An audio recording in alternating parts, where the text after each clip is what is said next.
मी उल्का उद्धव पटवर्धन एकाच किचनमध्ये आपणा सर्वांचं स्वागत आहे। आज आपण सध्या बाहेर पाऊस आहे, आपण छानपैकी अशी मेथीची खीर करणार आहोत। त्याच्यासाठी मी आता घेतलेलं साहित्य दाखवते। मेथी ही म्हणजे कंबरदुखीसाठी वगैरे चांगली असते किंवा विशेषतः स्तनदा मातांना मेथीची खीर दिली जाते किंवा कच्ची मेथी अशी भिजवून ती वाटून ती दुधातून दिली जाते किंवा तुपात भिजवून ती दिली जाते। असे मेथीचे बरेच फायदे आहेत। तर आज आपण खीर करणार आहोत। ती खीर करण्यासाठी आता ही मी अर्धी वाटी तांदूळ घेतलेले आहेत। शक्यतो गावठी असेल तर गावठी घ्यायचे, हे गावठी नाही आहेत, इंद्रायणीचे तांदूळ आहेत, ते मी तांदूळ घेतले। हे आता स्वच्छ धुवून घेणार आहे। ही मेथी मी 8 तास चांगली भिजत घालून घेतली आहे। 1 चमचाभर मेथी मी 8 तास भिजत घालून घेतली आहे। आता हे तांदूळ स्वच्छ धुवून घेते आणि मेथी अशी दोन्ही मी चांगली शिजवून घेणार आहे आणि मग तुम्हाला मी पुढची कृती दाखवणार आहे। असे स्वच्छ 2-3 पाण्याने आपण चांगले धुवून घ्यायचे तांदूळ। मी कुकरला भात शिजवून घेतला तरी चालतो, समऊ भात शिजवून घ्यायचा आणि मग पुढे कृती करायची। धुवून घ्यायचे स्वच्छ पाणी येईपर्यंत। तांदूळ धुवून झालेले आहेत। मेथी स्वच्छ धुवून आपण भिजवून घेतलेली आहे। ही मेथी भिजवल्यामुळे त्याचा कडूपणाही कमी होतो। अशी छान मेथी मोड काढून घेतले तरी सुद्धा चालतात। आता उद्याला ठेवली तर हे मोड येतील, पण मी आता मोड काढली नाही, फक्त भिजवून घेतली। पण ती चांगली रात्रभर भिजवून घेतलेली आहे 8 तास। आता साधारण याच्या दुप्पट तिप्पट आपण पाणी घालायचं, कारण आपल्याला भात हा मऊसर करायचा आहे। त्याच्यामुळे असं आता मी पाणी घातलंय। आता हा मी डाळ आणि हे कुकरला शिजवून घेते। मेथी हे बघा छान शिजलेली आहे, भात पण सुंदर शिजलेला आहे। आता ह्यातला भात आणि मेथी मी काढून घेते पातेलीत एका। तर हे आपलं भात छानपैकी शिजलेलं आहे। भात आणि मेथी असं चांगलं घाटून घ्यायचं, म्हणजे आपली खीर मिळून येते, नाहीतर मग ती अशी एका बाजूला पाणी एका बाजूला असं होतं, म्हणून ते अशी छानपैकी घाटून घ्यायची। तर ज्या वाडग्यात शिजवलं होतं त्याच वाडग्यातलं पाणी मी हे याच्यात घालते आणि पुन्हा एकदा चांगलं घाटून घेते।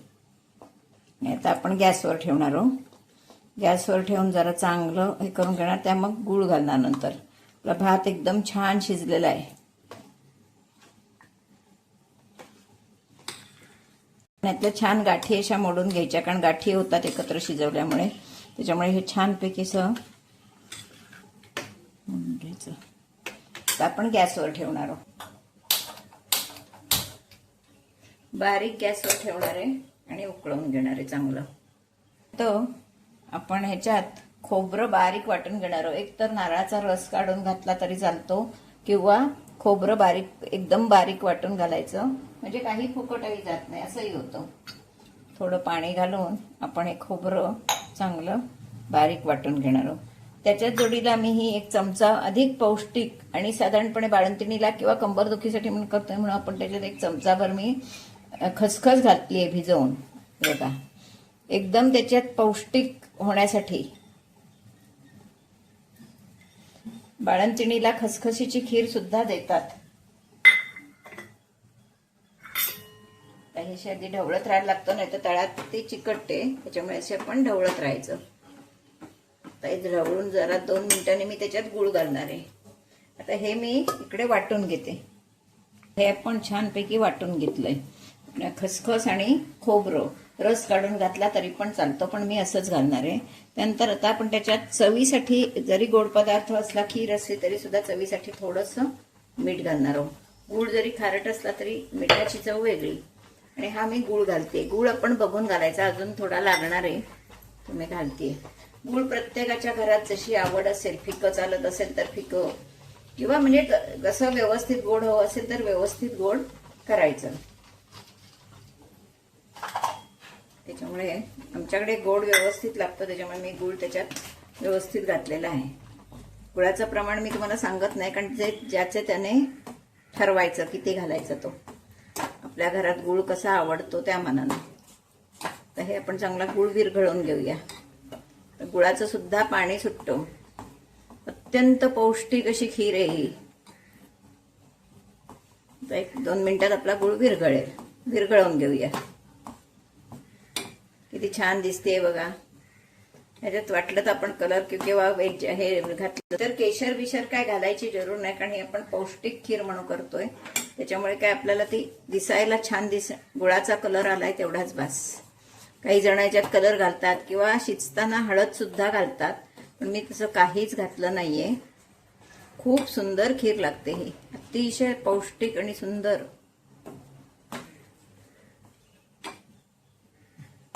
दोन मिनिटं शिजून दे, मग आपण हे घालूया. गूळ सगळा व्यवस्थित विरघळलेला आहे. आता आपण त्याच्यात हे केलेलं वाटप घालूया. खसखस आणि खोबरं.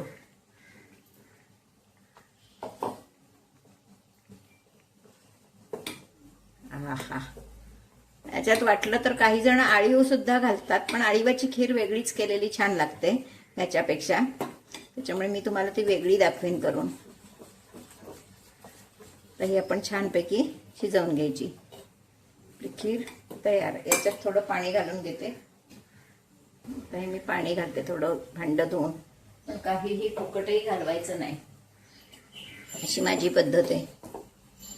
आधी आपण ती घट्ट ठेवायची, कारण मग ती सैल ठेवायची, मग ती घट्ट होत जाते. खूप सुंदर वास येतो आणि खूप अत्यंत सुंदर अशी चवीची खीर होते.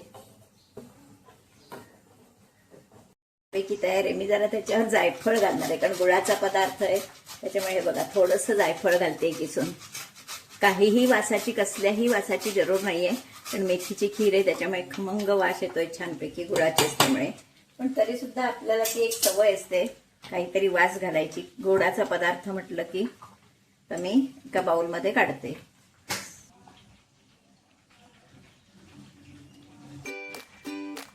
छानपैकी मेथीची खीर खाण्यासाठी तयार आहे. अगदी आत्ता पौष्टिक अशी. मी ज्यांची कंबर दुखते किंवा ज्यांच्या घरी बाळंतणी असतील, स्तनदा माता असतील, अशाने ही खीर नक्की करावी. अशीच मेथी सुद्धा भिजवून ती वाटून दुधातून खावी. ती सुद्धा मी तुम्हाला एक दिवशी करून दाखवीन कशी खायची असते ती. नंतर अळीवाची खीर करावी. म्हणजे हे सगळं कमरेसाठी वगैरे चांगलं असतं. पावसातून शेतातून काम करून लोक घरी येतात, मग अशा वेळी मेथीचे लाडू किंवा मेथीची खीर केली जाते. आणि अशी ही मी खीर केलेली आहे. ही खीर माझी नक्की तुम्ही म्हणजे व्हिडिओ बघा मी काय काय केलंय ते. आणि तुम्हाला जर आवडला माझा व्हिडिओ तर नक्की करून बघा. तुम्ही लाईक, शेअर, सबस्क्राईब करायला विसरू नका. धन्यवाद.